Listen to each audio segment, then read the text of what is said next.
The Bolton game for me, I know you said that it was individual errors that sort of cost our errors, but for me that was a real low. And when, sorry? The Bolton game. Bolton game, yes. And it seemed to knock the stuffing out of the fans and out of the players as well. I mean, I remember them trudging off at the end and everybody looked down. But within that game, there was players playing out of position.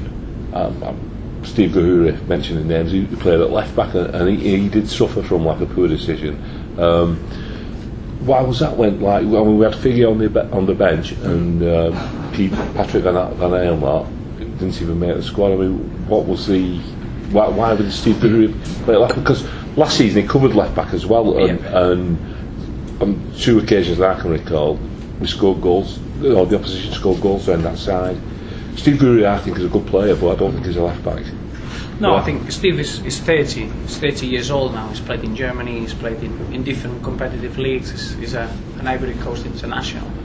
His best position is a centre half, probably in a back three as a centre half. But he can play right back. He can play left back. He's played there many times. With Borussia, played many games as a left back as well. He's got real pace, very strong in the air. Against Wolves, when we beat Wolves last season, he played left back. So it's not that he doesn't know how to play the position. And I thought against Bolton, he played the position really, really well. He made an honourable decision. He had the ball and then he gave it to Kevin Davies. He made the wrong decision. That didn't matter what position you play in. But the truth is, obviously, Maynard Figueroa had a real scare. They had their flight coming from Honduras after international. They had an emergency landing and he missed the flight and he arrived and he never trained with the team. He wasn't in conditions to play 90 minutes. Ideally he should have never played and he had to play 45 minutes. And Patrick is a young man. He's only 21. He's got great potential and he needs to adapt to Premiership football.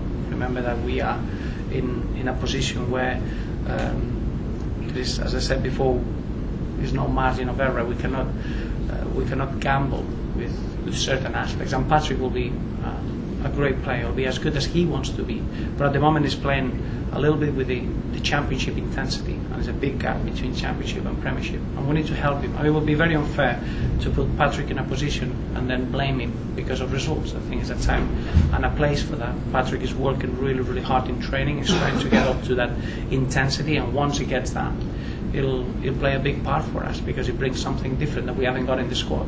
But it's not down to players playing out of position. I think Stevie is experienced enough. He played that position. That was a big error. Just a half time with the experience that he's got. He shouldn't make that decision. It's easy to clear the ball and that's it. He looked very rusty that game. I mean, he'd been out before and he'd been missing a while, and he lost his balance a couple of times as well in midfield when he'd gone forward and seemed to slip and trying to get back. He just seemed a little bit out of sorts.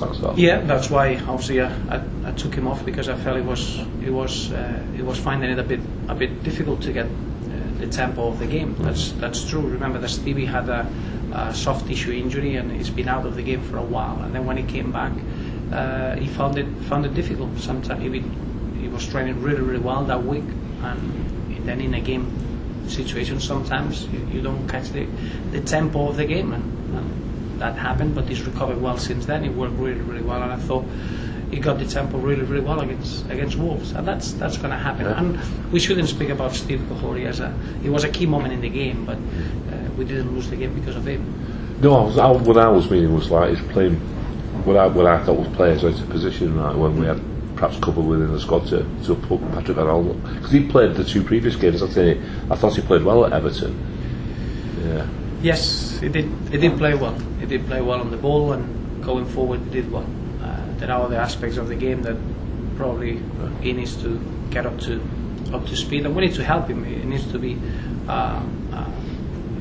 a complete player. To play in the Premier League, you need to be ready, and it would be very unfair if he doesn't reach certain figures of intensity just to put him there and just waiting for him to fail. That would be very, very unfair. We had it before, young players when they haven't got experience in the Premier League, and it happens with foreign players. Sean Maloney now, that is a phenomenal player, and it'll be great when the fans can see him fully fit. He comes from Celtic in the SPL, which is which is a very different league than ours. Celtic, that they don't have to defend at all. They always get the ball for 90 minutes, and you need to get used to that. And Shawnee in training slowly is getting closer to be able to cope with the intensity of the ball. And once he'll get that, you'll see a player that he's got that magic touch in 1v1 situations. He's got a great delivery in set plays, and he's got a phenomenal finishing from outside the box. And Albert Crusat would be another one. Albert he showed a little bit of signs of what he is. He's got incredible pace, phenomenal tactical awareness. He comes into great positions at Newcastle. He really gave us a fantastic outlet, and slowly we need to build him up to 90 minutes. He's got great experience. He's played in one of the best leagues in the world, against the best players in the world, but the intensity and the physicality of the Premier League is quite unique, and we need to get the players up to that level.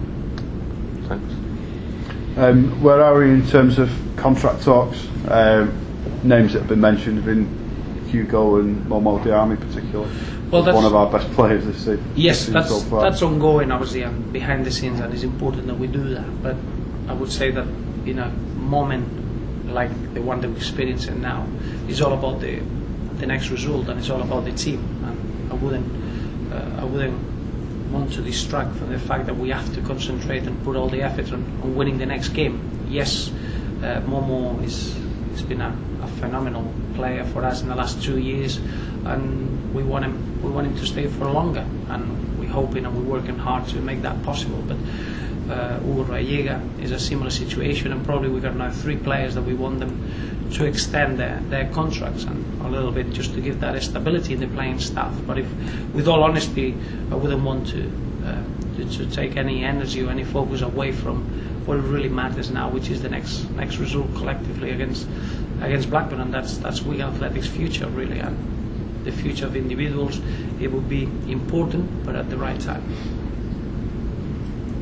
Yeah, Roberto, I've noticed our loan quotient hasn't been, well, I don't utilise enough. You may think it has. What are your plans in January? Is it to utilise loan signings, or are you well on the way to signing? Well, as you know, we can only use 2 loans from the Premier League. Obviously, we got Patrick Van Aanholt, and the other one, I just feel that we need to keep that for January. I think we hope that there's going to be a better market in January than it was in the summer. In the summer, it wasn't one of them seasons that there were any available players that they would be improving what we had in the squad.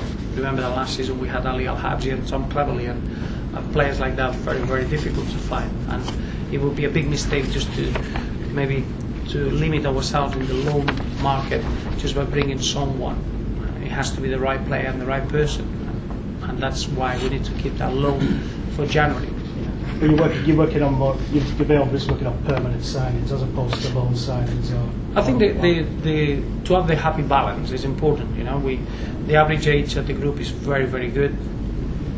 I would say apart from we've got a good mixture now of experience and youngsters. The average age is 25, which it gives you greater stability to the future. So I don't think you're too concerned.